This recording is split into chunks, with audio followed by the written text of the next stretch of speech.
আমার নাম রামকৃষ্ণ, আমি ফিজিওথেরাপি ছাত্র।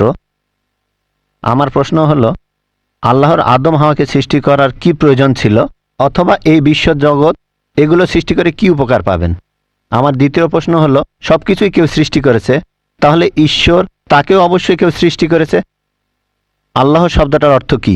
ভাই 3টা প্রশ্ন করেছেন। প্রথম প্রশ্নটা, আল্লাহ কেন আদম হাওয়াকে সৃষ্টি করলেন, এই সৃষ্টি করার কারণটা কি, বিশ্বজগৎ সৃষ্টির কারণ কি? আল্লাহ সৃষ্টি করেছেন আদম আর হাওয়াকে, তারা দুজনে শান্তিতে থাকুন, যাতে করে মানুষ যাতে আসতে পারে। তারা আমাদের সবার পূর্বপুরুষ।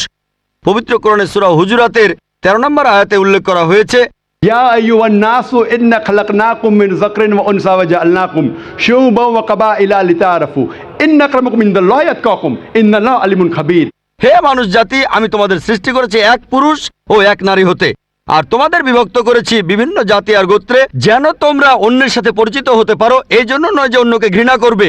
আর আল্লাহর কাছে অধিক মর্যাদা সম্পন্ন সেই ব্যক্তি যার আছে তাকওয়া। আল্লাহ যেটার মাধ্যমে মানুষের বিচার করেন, টাকা পয়সা নয়, গায়ের রং নয়, জাতি বা গোত্র নয়, ধর্মমত নয়, সেটা হলো তাকওয়া। সেটা হলো আল্লাহকে মানা, ন্যায়পরায়ণতা, ধার্মিকতা। তাহলে আদম আর হাওয়া আলাইহিস সালাম তারা আমাদের সবার পূর্বপুরুষ, আপনারও পূর্বপুরুষ, আমারও পূর্বপুরুষ, সব মানুষের।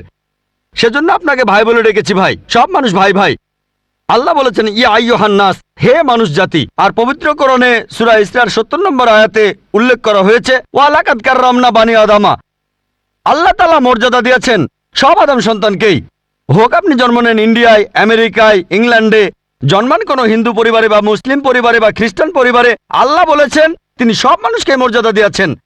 মানুষে জন্মালে আল্লাহ তাকে মর্যাদা দেবেন। সে হোক আপনার নাম জাকির, আব্দুল্লাহ, রামু, শঙ্কর, মানুষে জন্মালে আল্লাহ মর্যাদা দেবেন। আপনার প্রশ্নতে আসি, কেন আল্লাহ তাআলা মানুষ সৃষ্টি করলেন? আল্লাহ মানুষ সৃষ্টি করেছেন কারণ আল্লাহ বলেছেন মানুষ হলো আল্লাহ সৃষ্টির মধ্যে সেরা। আল্লাহ তাআলা অন্য যা কিছু সৃষ্টি করেছেন তা আল্লাহকে মানে। ফেরেশতা সৃষ্টি করেছেন, আল্লাহ যে আদেশই দেন ফেরেশতাগণ সে আদেশ পালন করেন, তাদের নিজস্ব ইচ্ছা নেই। মানুষ হলো আল্লাহ তাআলার এমন এক সৃষ্টি যার নিজের ইচ্ছা আছে। আমরা তার কথা মানতেও পারি, নাও মানতে পারি। তাই আল্লাহ আমাদের সৃষ্টি করেছেন, আমরা হলাম তার সৃষ্টির সেরা, আশরাফুল মাখলুকাত। তবে আমরা আল্লাহ তাআলার কথা মানতে পারি, নাও মানতে পারি। যদি আল্লাহর আদেশ মানেন তাহলে জান্নাতে যেতে পারবেন, তাহলে বেহেশতে যাবেন, স্বর্গে যেতে পারবেন। যদি আদেশ না মানেন তাহলে জাহান্নামে যাবেন, দোজখে যাবেন। তাহলে এই জীবনটা পরকালের জন্য পরীক্ষা। পবিত্র কোরআনে সূরা মুলকে 2 নম্বর আয়াতে উল্লেখ করা হয়েছে, আল্লাযী খালাকাল মাউতা ওয়া হায়াতা। আল্লাহ তাআলা সৃষ্টি করেছেন জীবন ও মৃত্যু তোমাদের পরীক্ষা করার জন্য। তাহলে এই জীবনটা হলো পরকালের জন্য পরীক্ষা। তাহলে আল্লাহ মানুষ সৃষ্টি করেছেন। আর আল্লাহ বলেছেন সূরা জারিয়াতের 56 নম্বর আয়াতে উল্লেখ করা হয়েছে, ওয়া মা খালাকতুল জিন্না ওয়াল ইনসা ইল্লা লিয়াবুদুন। আমি সৃষ্টি করেছি জিন ও মানুষকে যেন তারা আমার ইবাদত করে। তাই আমাদের উচিত আল্লাহ তাআলার আদেশ নিষেধগুলো মেনে চলা। তাহলে আমরা আল্লাহ সুবহানাহু ওয়া তাআলার অন্যরকম সৃষ্টি যার নিজস্ব ইচ্ছা আছে। আমরা আল্লাহ তাআলার আদেশ মানতে পারি, আবার নাও মানতে পারি। অন্যান্য সকল সৃষ্টি যেমন তারা, গাছ, পাহাড়, পবিত্র কোরআন বলছে তারা আল্লাহ তাআলাকে সেজদা করে, তার সামনে নতজানু হয়, আল্লাহকে মানে। আমাদের স্বাধীন ইচ্ছা আছে, আল্লাহ আমাদের এই স্বাধীন ইচ্ছা দিয়েছেন। এই স্বাধীন ইচ্ছা নিয়ে যদি আল্লাহকে মানেন আপনি তাহলে ফেরেশতাদের উপরে চলে যাবেন। আর যদি আল্লাহ তাআলাকে না মানেন তখন হবেন শয়তানের সহযোগী। আল্লাহ আমাদের সৃষ্টি করেছেন পরকালের পরীক্ষার জন্য। আপনার দ্বিতীয় প্রশ্নে আসি, সবকিছুর একটা স্রষ্টা আছে, আল্লাহকে বানিয়েছে কে? যদি কেউ বলে সবকিছুরই একটা স্রষ্টা আছে, কথাটা ঠিক নয়। সব সৃষ্ট জিনিসের স্রষ্টা আছে। আল্লাহ তাআলার সংজ্ঞা হচ্ছে তাকে কেউ সৃষ্টি করেনি। যখনই বলবেন কে আল্লাহকে বানিয়েছে, সে আল্লাহ নয়। আল্লাহ তাআলার সংজ্ঞা হচ্ছে তিনি সৃষ্টি হননি। ধরেন এক লোক আপনাকে বলল যে ভাই, আমার বন্ধু জন, সে হাসপাতালে ভর্তি হয়েছে, সে একটা বাচ্চার জন্ম দিয়েছে। বলতে পারবেন এই বাচ্চাটা ছেলে না মেয়ে? বলতে পারবেন? চেষ্টা করেন, দেখেন। পারবেন না কেন? ছেলে না মেয়ে? হ্যাঁ না। ধরেন ভাই জন, সে হাসপাতালে ভর্তি হয়েছে, সে একটা বাচ্চার জন্ম দিল। এই বাচ্চাটা ছেলে না মেয়ে? আপনি বলতে পারবেন? না না। 50% চান্স ছেলে না মেয়ে। লোকজন সবাই হাসছে কেন? বলতে পারবেন? পারবেন না কেন? যে উত্তরই বলেন সেটা কি ঠিক হবে? চেষ্টা করে দেখেন, যে বাচ্চাটা জন্মালো সে কি ছেলে না মেয়ে? চেষ্টা করেন। মেয়ে। মেয়ে। ভাই, পুরুষ লোক কি বাচ্চার জন্ম দিতে পারে? হ্যাঁ, এখানে আপনি ভুল করেছেন। একইভাবে ভুল করেছেন যখন বললেন কে আল্লাহকে বানিয়েছে। পুরুষ লোক কোনো বাচ্চার জন্ম দিতে পারে না, তাহলে তো মেয়ে বা ছেলে হওয়ার প্রশ্নই আসে না। এখন কি আপনি বুঝতে পেরেছেন? হ্যাঁ, বুঝতে পেরেছেন, এই তো ভালো। পুরুষ লোক কোনো বাচ্চার জন্ম দিতে পারে না, তাহলে তো ছেলে বা মেয়ে হওয়ার কোনো প্রশ্নই আসে না। যখন প্রশ্ন করলেন কে আল্লাহকে সৃষ্টি করেছে, আল্লাহর সংজ্ঞা হচ্ছে, ঈশ্বরের সংজ্ঞা হচ্ছে তিনি সৃষ্টি হননি। যখনই বলবেন কে আল্লাহকে বানিয়েছে, সে আল্লাহ নয়। ওয়ালাম ইয়াকুল্লাহু কুফুয়ান আহাদ, তার সমতুল্য কেউ নেই। এবারে আপনার শেষ প্রশ্নটাতে আসে, আল্লাহ কে? আল্লাহ কে? সবচেয়ে সেরা সংজ্ঞাটা আছে পবিত্র কোরআনে সূরা ইখলাসে 1 নম্বর থেকে 4 নম্বর আয়াতে উল্লেখ করা হয়েছে। এখানে বলা হয়েছে যে কুল হুয়াল্লাহু আহাদ, বলো তিনি আল্লাহ এক, অদ্বিতীয়। আল্লাহুস সামাদ, তিনি অবিনশ্বর, চিরস্থায়ী। লাম ইয়ালিদ ওয়া লাম ইউলাদ, তিনি জন্ম নেননি, কাউকে জন্ম দেননি। ওয়ালাম ইয়াকুল্লাহু কুফুয়ান আহাদ, তার সমতুল্য কেউ নেই। এই হলো 4 লাইনের সংজ্ঞা আল্লাহ সুবহানাহু ওয়া তাআলার। যদি কোনো মানুষ, যদি কেউ বলে যে অমুক লোকটা আল্লাহ, সেই লোক যদি এই 4টা শর্ত পূরণ করতে পারে, আমাদের মুসলিমদের কোনো আপত্তি থাকবে না সেই লোককে আল্লাহ বলে মেনে নিতে। 4 লাইনের সংজ্ঞা, এটাই হলো ধর্মের লিটমাস টেস্ট। আল্লাহ তাআলার সংজ্ঞা প্রথমটা হলো কুল হুয়াল্লাহু আহাদ, বলো তিনি আল্লাহ এক, অদ্বিতীয়। আল্লাহুস সামাদ, আল্লাহ অবিনশ্বর, চিরস্থায়ী। লাম ইয়ালিদ ওয়া লাম ইউলাদ, তিনি জন্ম নেননি, কাউকে জন্ম দেননি। ওয়ালাম ইয়াকুল্লাহু কুফুয়ান আহাদ, তার সমতুল্য কেউ নেই। যদি হিন্দু ধর্মগ্রন্থগুলো পড়েন, সেখানেও একই রকম কথা বলা হয়েছে, কুল হুয়াল্লাহু আহাদ। এটা পাবেন আপনাদের ছান্দোগ্য উপনিষদে 6 নম্বর অধ্যায় 2য় অনুচ্ছেদের 1ম পরিচ্ছেদে। এক্কামে বিদ্বিতীয়াম, ঈশ্বর মাত্র একজন, দ্বিতীয় কেউ নেই। দ্বিতীয় টেস্ট আল্লাহুস সামাদ, আল্লাহ অবিনশ্বর, চিরস্থায়ী। ভগবদ্গীতা 10 অধ্যায়ে 3 অনুচ্ছেদ বলছে, আমাকে বলা হয় এই বিশ্ব জগতের প্রভু, আমি জন্ম নেইনি, কোনো শুরু নেই। তৃতীয় টেস্ট লাম ইয়ালিদ ওয়া লাম ইউলাদ, তিনি জন্ম নেননি, কাউকে জন্ম দেননি। আর শ্বেতাক্ষেত্র উপনিষদে আছে 6 নম্বর অধ্যায়ের 9 অনুচ্ছেদে, নাচাই সাকাসিজ জানিতা নাচা দীপা, ঈশ্বরের কোনো প্রভু নেই, তার কোনো বাবা মা নেই। মহান ঈশ্বরের কোনো বাবা নেই, তার কোনো মা নেই। তারপর ওয়ালাম ইয়াকুল্লাহু কুফুয়ান আহাদ, তার সমতুল্য কেউ নেই। আর শ্বেতাক্ষেত্র উপনিষদে বলা হয়েছে 4 নম্বর অধ্যায়ের 19 অনুচ্ছেদে আছে। এছাড়াও যজুর্বেদ 32 অধ্যায়ের 3 অনুচ্ছেদে বলা হয়েছে, নাতাস্তি প্রতিমা আস্তি, মহান ঈশ্বরের কোনো প্রতিমা নেই, কোনো মূর্তি নেই, কোনো ছবি নেই, কোনো ফটোগ্রাফ নেই, কোনো ভাস্কর্য নেই। এটা কে বলেছে? যজুর্বেদ 32 অধ্যায় 3য় অনুচ্ছেদ বলেছে একই কথা, ওয়ালাম ইয়াকুল্লাহু কুফুয়ান আহাদ। যদি কেউ বলে যে অমুক লোকটা হচ্ছে আল্লাহ, যদি সেই লোক এই 4টা শর্ত পূরণ করে, আমরা মুসলিমরা কোনো রকম আপত্তি ছাড়াই সেই লোককে আল্লাহ বলে মেনে নেব। যেমন ধরেন, কিছু লোক বলে ভগবান রজনীশ হলেন মহান ঈশ্বর। একবার প্রশ্নোত্তর পর্বে এক হিন্দু আমাকে বলেছিলেন, আমরা ভগবান রজনীশকে ঈশ্বর বলে মানি না। আমি কখনোই বলিনি হিন্দুরা ভগবান রজনীশকে ঈশ্বর বলে মানে। আমি বলেছি কিছু লোক তাকে ঈশ্বর বলে মানে। আসুন দেখি রজনীশকে আমরা টেস্ট করি। প্রথম টেস্ট হলো কুল হুয়াল্লাহু আহাদ, বলো তিনি আল্লাহ এক, অদ্বিতীয়। রজনীশ কি এক, অদ্বিতীয়? সেই কি একমাত্র লোক যে নিজেকে ঈশ্বর দাবি করেছে? এরকম অনেক মানুষই ছিল, আর এই দেশে হাজার হাজার লোক নিজেকে ঈশ্বর দাবি করেছে। রজনীশ একমাত্র নয়। তবে রজনীশ ভক্তরা বলে না না, উনি একটু আলাদা। এবারে পরের টেস্টে দেখি, আল্লাহুস সামাদ, আল্লাহ অবিনশ্বর, চিরস্থায়ী। রজনীশ কি অবিনশ্বর, চিরস্থায়ী? আমরা তার জীবনী থেকে জানি, তার আত্মজীবনী থেকে।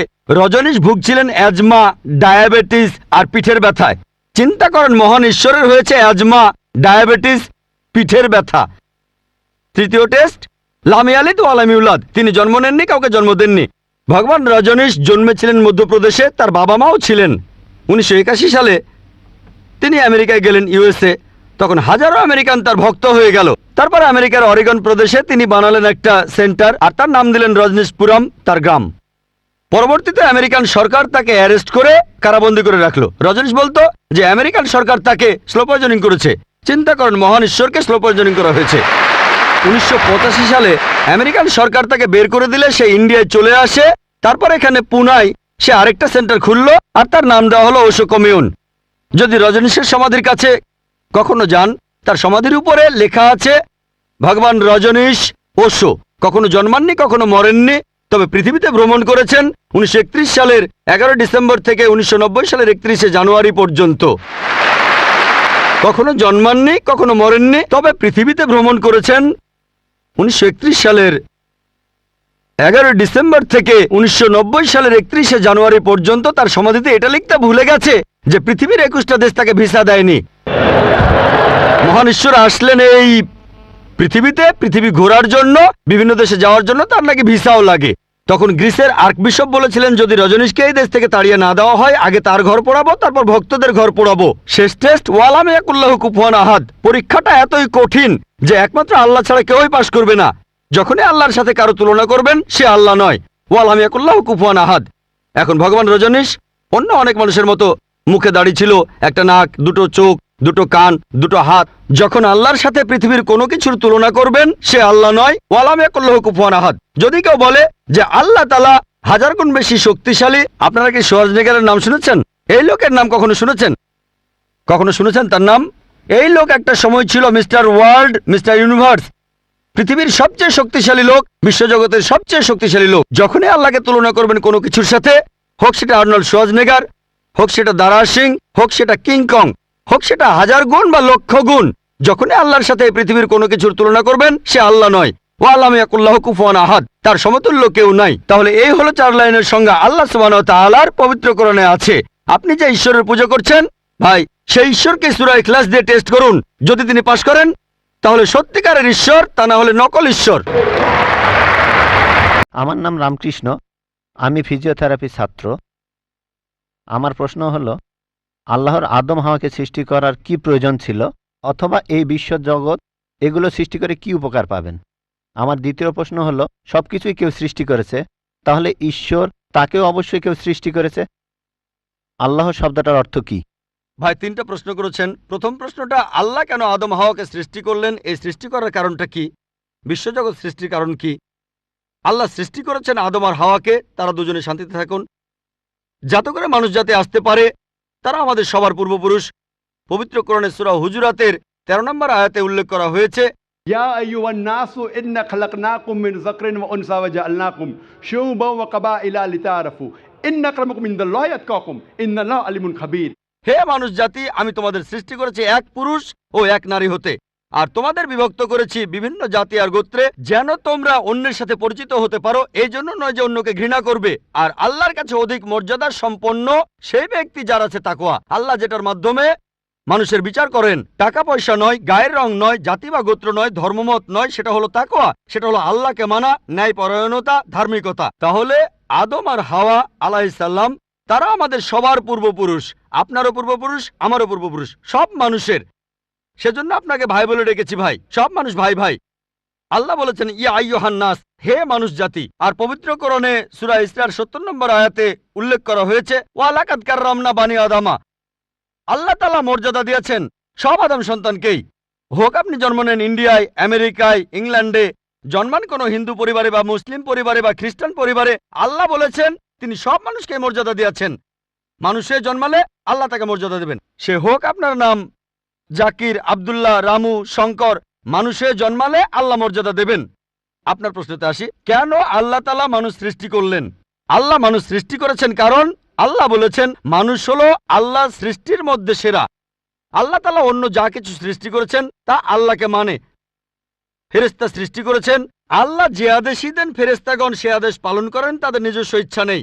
মানুষ হলো আল্লাহ তাআলার এমন এক সৃষ্টি যার নিজের ইচ্ছা আছে। আমরা তার কথা মানতেও পারি, নাও মানতে পারি। তাই আল্লাহ আমাদের সৃষ্টি করেছেন, আমরা হলাম তার সৃষ্টির সেরা, আশরাফুল মাখলুকাত। তবে আমরা আল্লাহ তাআলার কথা মানতে পারি, নাও মানতে পারি। যদি আল্লাহর আদেশ মানেন তাহলে জান্নাতে যেতে পারবেন, তাহলে বেহেশতে যাবেন, স্বর্গে যেতে পারবেন। যদি আদেশ না মানেন তাহলে জাহান্নামে যাবেন, দোজখে যাবেন।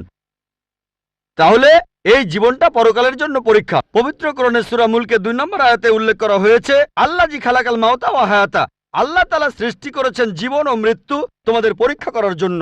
তাহলে এই জীবনটা হলো পরকালের জন্য পরীক্ষা। তাহলে আল্লাহ মানুষ সৃষ্টি করেছেন। আর আল্লাহ বলেছেন সূরা জারিয়াতের 56 নম্বর আয়াতে উল্লেখ করা হয়েছে, ওয়ামা খালাকতুল জিন্না ওয়াল ইনসা ইল্লা লিয়াবুদুন। আমি সৃষ্টি করেছি জিন ও মানুষকে যেন তারা আমার ইবাদত করে। তাই আমাদের উচিত আল্লাহ তাআলার আদেশ নিষেধগুলো মেনে চলা। তাহলে আমরা আল্লাহ সুবহানাহু ওয়া তাআলার অন্যরকম সৃষ্টি যার নিজস্ব ইচ্ছা আছে। আমরা আল্লাহ তাআলার আদেশ মানতে পারি, আবার নাও মানতে পারি। অন্যান্য সকল সৃষ্টি যেমন তারা, গাছ, পাহাড়, পবিত্র কোরআন বলছে তারা আল্লাহ তাআলাকে সেজদা করে, তার সামনে নতজানু হয়, আল্লাহকে মানে। আমাদের স্বাধীন ইচ্ছা আছে, আল্লাহ আমাদের এই স্বাধীন ইচ্ছা দিয়েছেন। এই স্বাধীন ইচ্ছা নিয়ে যদি আল্লাহকে মানেন, আপনি তাহলে ফেরেশতাদের উপরে চলে যাবেন। আর যদি আল্লাহ তাআলাকে না মানেন, তখন হবেন শয়তানের সহযোগী। আল্লাহ আমাদের সৃষ্টি করেছেন পরকালের পরীক্ষার জন্য।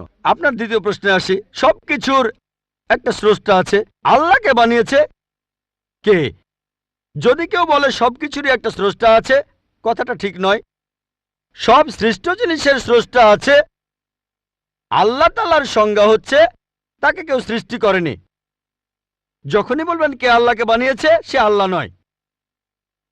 আল্লাহ তাআলার সংজ্ঞা হচ্ছে তিনি সৃষ্টি হননি। ধরেন এক লোক আপনাকে বলল যে ভাই, আমার বন্ধু জন, সে হাসপাতালে ভর্তি হয়েছে, সে একটা বাচ্চার জন্ম দিয়েছে। বলতে পারবেন এই বাচ্চাটা ছেলে না মেয়ে? বলতে পারবেন? চেষ্টা করেন, দেখেন। পারবেন না কেন? ছেলে না মেয়ে? হ্যাঁ না। ধরেন ভাই জন, সে হাসপাতালে ভর্তি হয়েছে, সে একটা বাচ্চার জন্ম দিল, এই বাচ্চাটা ছেলে না মেয়ে? আপনি বলতে পারবেন? না না। 50% চান্স ছেলে না মেয়ে। লোকজন সবাই হাসছে কেন? বলতে পারবেন? পারবেন না কেন? যে উত্তরই বলেন সেটা কি ঠিক হবে? চেষ্টা করে দেখেন, যে বাচ্চাটা জন্মালো সে কি ছেলে না মেয়ে? চেষ্টা করেন। মেয়ে। মেয়ে। ভাই, পুরুষ লোক কি বাচ্চার জন্ম দিতে পারে? হ্যাঁ, এখানে আপনি ভুল করেছেন। একইভাবে ভুল করেছেন যখন বললেন কে আল্লাহকে বানিয়েছে। পুরুষ লোক কোনো বাচ্চার জন্ম দিতে পারে না, তাহলে তো মেয়ে বা ছেলে হওয়ার প্রশ্নই আসে না। এখন কি আপনি বুঝতে পেরেছেন? হ্যাঁ, বুঝতে পেরেছেন, এই তো ভালো। পুরুষ লোক কোনো বাচ্চার জন্ম দিতে পারে না, তাহলে তো ছেলে বা মেয়ে হওয়ার কোনো প্রশ্নই আসে না। যখন প্রশ্ন করলেন কে আল্লাহকে সৃষ্টি করেছে, আল্লাহর সংজ্ঞা হচ্ছে, ঈশ্বরের সংজ্ঞা হচ্ছে তিনি সৃষ্টি হননি। যখনই বলবেন কে আল্লাহকে বানিয়েছে, সে আল্লাহ নয়। ওয়ালাম ইয়াকুল্লাহু কুফুয়ান আহাদ, তার সমতুল্য কেউ নেই। এবারে আপনার শেষ প্রশ্নটাতে আসে, আল্লাহ কে? আল্লাহ কে? সবচেয়ে সেরা সংজ্ঞাটা আছে পবিত্র কোরআনে সূরা ইখলাসে 1 নম্বর থেকে 4 নম্বর আয়াতে উল্লেখ করা হয়েছে। এখানে বলা হয়েছে যে কুল হুয়াল্লাহু আহাদ, বলো তিনি আল্লাহ এক, অদ্বিতীয়। আল্লাহুস সামাদ, তিনি অবিনশ্বর, চিরস্থায়ী। লাম ইয়ালিদ ওয়া লাম ইউলাদ, তিনি জন্ম নেননি, কাউকে জন্ম দেননি। ওয়া লাম ইয়াকুল্লাহু কুফুয়ান আহাদ, তার সমতুল্য কেউ নেই। এই হলো 4 লাইনের সংজ্ঞা আল্লাহ সুবহানাহু ওয়া তাআলার। যদি কোনো মানুষ, যদি কেউ বলে যে অমুক লোকটা আল্লাহ, সেই লোক যদি এই 4টা শর্ত পূরণ করতে পারে, আমাদের মুসলিমদের কোনো আপত্তি থাকবে না সেই লোককে আল্লাহ বলে মেনে নিতে। 4 লাইনের সংজ্ঞা, এটাই হলো ধর্মের লিটমাস টেস্ট। আল্লাহ তাআলার সংজ্ঞা প্রথমটা হলো কুল হুয়াল্লাহু আহাদ, বলো তিনি আল্লাহ এক, অদ্বিতীয়। আল্লাহুস সামাদ, আল্লাহ বিনশ্বর, চিরস্থায়ী। লাম ইয়ালিদ ওয়া লাম ইউলাদ, তিনি জন্ম নেননি, কাউকে জন্ম দেননি। ওয়া লাম ইয়াকুল্লাহু কুফুয়ান আহাদ, তার সমতুল্য কেউ নেই। যদি হিন্দু ধর্মগ্রন্থগুলো পড়েন, সেখানেও একই রকম কথা বলা হয়েছে, কুল হুয়াল্লাহু আহাদ। এটা পাবেন আপনাদের ছান্দোগ্য উপনিষদে 6 নম্বর অধ্যায় 2য় অনুচ্ছেদের 1ম পরিচ্ছেদে। এক্কামে বিদ্বিতীয়াম, ঈশ্বর মাত্র একজন, দ্বিতীয় কেউ নেই। দ্বিতীয় টেস্ট আল্লাহুস সামাদ, আল্লাহ বিনশ্বর, চিরস্থায়ী। ভগবদ্গীতা 10 অধ্যায়ে 3 অনুচ্ছেদ বলছে, আমাকে বলা হয় এই বিশ্ব জগতের প্রভু, আমি জন্ম নেইনি, কোনো শুরু নেই। তৃতীয় টেস্ট লাম ইয়ালিদ ওয়া লাম ইউলাদ, তিনি জন্ম নেননি, কাউকে জন্ম দেননি। আর শ্বেতাক্ষেত্র উপনিষদে আছে 6 নম্বর অধ্যায়ের 9 অনুচ্ছেদে, নাচাই সাকাসিজ জানিতা নাচা দীপা, ঈশ্বরের কোনো প্রভু নেই, তার কোনো বাবা মা নেই। মহান ঈশ্বরের কোনো বাবা নেই, তার কোনো মা নেই। তারপর ওয়ালাম ইয়াকুল্লাহু কুফুয়ান আহাদ, তার সমতুল্য কেউ নেই। আর শ্বেতাক্ষেত্র উপনিষদে বলা হয়েছে 4 নম্বর অধ্যায়ের 19 অনুচ্ছেদে আছে। এছাড়াও যজুর্বেদ 32 অধ্যায়ের 3 অনুচ্ছেদে বলা হয়েছে, নাতাস্তি প্রতিমা আস্তি, মহান ঈশ্বরের কোনো প্রতিমা নেই, কোনো মূর্তি নেই, কোনো ছবি নেই, কোনো ফটোগ্রাফ নেই, কোনো ভাস্কর্য নেই। এটা কে বলেছে? যজুর্বেদ 32 অধ্যায় 3য় অনুচ্ছেদ বলেছে একই কথা, ওয়ালাম ইয়াকুল্লাহু কুফুয়ান আহাদ। যদি কেউ বলে যে অমুক লোকটা হচ্ছে আল্লাহ, যদি সেই লোক এই 4টা শর্ত পূরণ করে, আমরা মুসলিমরা কোনো রকম আপত্তি ছাড়াই সেই লোককে আল্লাহ বলে মেনে নেব। যেমন ধরেন, কিছু লোক বলে ভগবান রজনীশ হলেন মহান ঈশ্বর। একবার প্রশ্নোত্তর পর্বে এক হিন্দু আমাকে বলেছিলেন, আমরা ভগবান রজনীশকে ঈশ্বর বলে মানি না। আমি কখনোই বলিনি হিন্দুরা ভগবান রজনীশকে ঈশ্বর বলে মানে। আমি বলেছি কিছু লোক তাকে ঈশ্বর বলে মানে। আসুন দেখি রজনীশকে আমরা টেস্ট করি। প্রথম টেস্ট হলো কুল হুয়াল্লাহু আহাদ, বলো তিনি আল্লাহ এক, অদ্বিতীয়। রজনীশ কি এক, অদ্বিতীয়? সেই কি একমাত্র লোক যে নিজেকে ঈশ্বর দাবি করেছে? এরকম অনেক মানুষই ছিল, আর এই দেশে হাজার হাজার লোক নিজেকে ঈশ্বর দাবি করেছে। রজনীশ একমাত্র নয়। তবে রজনীশ ভক্তরা বলে না না, উনি একটু আলাদা। এবারে পরের টেস্টে দেখি। আল্লাহুস সামাদ, আল্লাহ অবিনশ্বর, চিরস্থায়ী। রজনীশ কি অবিনশ্বর, চিরস্থায়ী? আমরা তার জীবনী থেকে জানি, তার আত্মজীবনী থেকে, রজনীশ ভুগছিলেন অ্যাজমা, ডায়াবেটিস আর পিঠের ব্যথায়। চিন্তা করেন, মহান ঈশ্বরের হয়েছে অ্যাজমা, ডায়াবেটিস, পিঠের ব্যথা। তৃতীয় টেস্ট, লাম ইয়ালিদ ওয়া লাম ইউলাদ, তিনি জন্ম নেননি, কাউকে জন্ম দেননি। ভগবান রজনীশ জন্মেছিলেন মধ্যপ্রদেশে, তার বাবা মাও ছিলেন। 1981 সালে তিনি আমেরিকায় গেলেন, ইউএসএ। তখন হাজারো আমেরিকান তার ভক্ত হয়ে গেল। তারপরে আমেরিকার অরিগন প্রদেশে তিনি বানালেন একটা সেন্টার, আর তার নাম দিলেন রজনীশপুরম, তার গ্রাম। পরবর্তীতে আমেরিকান সরকার তাকে অ্যারেস্ট করে কারাবন্দী করে রাখলো। রজনীশ বলতো যে আমেরিকান সরকার তাকে স্লো পয়জনিং করেছে। চিন্তা করেন, মহান ঈশ্বরকে স্লো পয়জনিং করা হয়েছে।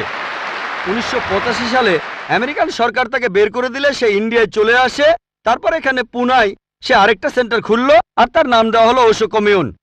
যদি রজনীশের সমাধির কাছে কখনো যান, তার সমাধির উপরে লেখা আছে ভগবান রজনীশ ওশো কখনো জন্মাননি, কখনো মরেননি, তবে পৃথিবীতে ভ্রমণ করেছেন 1931 সালের 11 ডিসেম্বর থেকে 1990 সালের 31শে জানুয়ারি পর্যন্ত। কখনো জন্মাননি, কখনো মরেননি, তবে পৃথিবীতে ভ্রমণ করেছেন 1931 সালের 11 ডিসেম্বর থেকে 1990 সালের 31শে জানুয়ারি পর্যন্ত। তার সমাধিতে এটা লিখতে ভুলে গেছে যে পৃথিবীর 21টা দেশ তাকে ভিসা দেয়নি। মহান ঈশ্বর আসলেন এই পৃথিবীতে, পৃথিবী ঘোরার জন্য, বিভিন্ন দেশে যাওয়ার জন্য তার নাকি ভিসাও লাগে। তখন গ্রিসের আর্কবিশপ বলেছিলেন, যদি রজনীশকে এই দেশ থেকে তাড়িয়ে না দেওয়া হয়, আগে তার ঘর পোড়াবো, তারপর ভক্তদের ঘর পোড়াবো। শেষ টেস্ট, ওয়ালাম ইয়াকুল্লাহু কুফুয়ান আহাদ। পরীক্ষাটা এতই কঠিন যে একমাত্র আল্লাহ ছাড়া কেউই পাশ করবে না। যখনই আল্লাহর সাথে কারো তুলনা করবেন, সে আল্লাহ নয়। ওয়ালাম ইয়াকুল্লাহু কুফুয়ান আহাদ। এখন ভগবান রজনীশ অন্য অনেক মানুষের মতো মুখে দাড়ি ছিল, একটা নাক, দুটো চোখ, দুটো কান, দুটো হাত। যখন আল্লাহর সাথে পৃথিবীর কোনো কিছুর তুলনা করবেন, সে আল্লাহ নয়। ওয়ালাম ইয়াকুল্লাহু কুফুয়ান আহাদ। যদি কেউ বলে যে আল্লাহ তাআলা 1000 গুণ বেশি শক্তিশালী, আপনারা কি শোয়াজনেগারের নাম শুনেছেন? এই লোকের নাম কখনো শুনেছেন? কখনো শুনেছেন তার নাম? এই লোক একটা সময় ছিল মিস্টার ওয়ার্ল্ড, মিস্টার ইউনিভার্স, পৃথিবীর সবচেয়ে শক্তিশালী লোক, বিশ্বজগতের সবচেয়ে শক্তিশালী লোক। যখনই আল্লাহকে তুলনা করবেন কোনো কিছুর সাথে, হোক সেটা আর্নল্ড শোয়াজনেগার, হোক সেটা দারা সিং, হোক সেটা কিং কং, হোক সেটা 1000 গুণ বা লক্ষ গুণ, যখনই আল্লাহর সাথে পৃথিবীর কোনো কিছুর তুলনা করবেন, সে আল্লাহ নয়। ওয়ালাম ইয়াকুল্লাহু কুফুয়ান আহাদ, তার সমতুল্য কেউ নাই। তাহলে এই হলো 4 লাইনের সংজ্ঞা আল্লাহ সুবহানাহু ওয়া তাআলার পবিত্র কোরআনে আছে। আপনি যে ঈশ্বরের পূজা করছেন, ভাই, সেই ঈশ্বরকে সূরা ইখলাস দিয়ে টেস্ট করুন। যদি তিনি পাশ করেন, তাহলে সত্যিকারের ঈশ্বর, তা না হলে নকল ঈশ্বর।